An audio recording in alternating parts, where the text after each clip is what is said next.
किए यार कहीं जे मारला भूतेर बुपरा के। सुंदरगढ़ जिला हेमगिरी थानार नकाडेरा गाँ पाखर नालानो जने दिनकिया भूतेर हलादिही पाइछे हेमगिर पुलिस। मलाजनक टिकेश्वर मल्लिक बोली जना पड़िछि।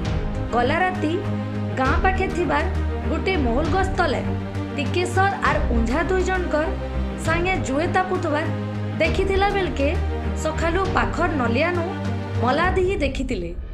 पुलिस आसिकरी जांच कला बेलके महुल गछ पाखे रकत छिटा पड़िथिला आर रकत लगा बाड़ी पड़िथिबार सांगे मलादिही के भूसरा तेल नेइकरी नाली तरा के फिकी देइथिबार जना पड़ुछि।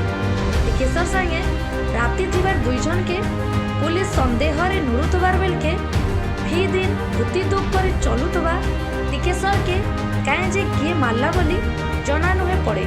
पुलिस जांच जारी रखी। राउरकेलानो संजीव कुमार पाढ़ी लोकर खबर।